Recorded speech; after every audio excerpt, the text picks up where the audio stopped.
ഇതിനകത്ത് ഈ വിഷയം വളരെ ഗൗരവത്തിലാണ് രാജ്യം കാണുന്നത്.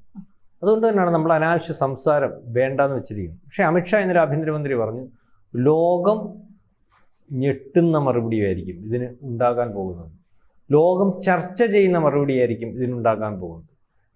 അതുപോലെ തന്നെ പ്രധാനമന്ത്രി ഭൂട്ടാനിൽ ഒരു വട്ടം പറഞ്ഞു, ഇതിന് പുറകിൽ പ്രവർത്തിച്ചവരെയും ഇതിനു വേണ്ടി ഗൂഢാലോചന നടത്തിയവരും സമാധാനം പറയേണ്ടി വരും, അല്ലെങ്കിൽ അവർക്ക് തക്ക മറുപടി കൊടുത്തിരിക്കും, ഇരകൾക്ക് അർഹമായ അല്ലെങ്കിൽ അവർക്ക് പറ്റിയ ക്ഷീണത്തിന് അവർക്ക് അർഹമായ പരിഗണനയും കൊടുത്തിരിക്കുമെന്നാണ് പറയുന്നത്.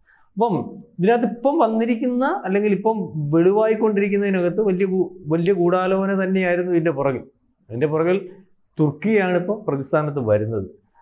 ഇപ്പം കഴിഞ്ഞ സ്ഫോടനം, അതിനുശേഷം ആ സ്ഫോടനത്തോടനുബന്ധിച്ച് പിടിച്ചിരുന്ന വളരെ കൂടുതലായിട്ടുള്ള അമേണിയൻ നൈട്രേറ്റ് അത് കാശ്മീരിലൊരു സ്റ്റേഷനിൽ സൂക്ഷിച്ചിരിക്കുന്നു, അല്ലെങ്കിൽ അത് നിർവീര്യമാക്കുന്നതിനോ അതിൻ്റെ പരിശോധനയ്ക്കോ നിൽക്കുമ്പോഴാണ് അത് പൊട്ടിത്തെറിക്കുന്നത്. അതിനകത്ത് തട്ടിമറി ഉണ്ടോ എന്ന് പരിശോധിച്ചുകൊണ്ടിരിക്കുകയാണ്. 9ഓളം പേർ അതിനകത്ത് മരിച്ചിട്ടുണ്ട്.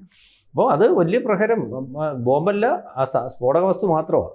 ഇത് ബോംബിലേക്ക് പോവുകയായിരുന്നെങ്കിൽ ഇപ്പം കണ്ടെത്തിയിരിക്കുന്ന 2022 മുതൽ തുർക്കിയിൽ ഈ പറഞ്ഞതുപോലെ ഗൂഢാലോചന നടക്കുകയും സീരിയസ് ആയിട്ടുള്ള ബോംബ് ബ്ലാസ്റ്റിന് പല ഘട്ടങ്ങളിൽ പദ്ധതിയിടുന്നു. കൂടുതൽ വാർത്തകളും വിശേഷങ്ങളും നിങ്ങളിലേക്ക് എത്താൻ ABC മലയാളം സബ്സ്ക്രൈബ് ചെയ്യുക, ബെൽ ബട്ടണും അമർത്തുക.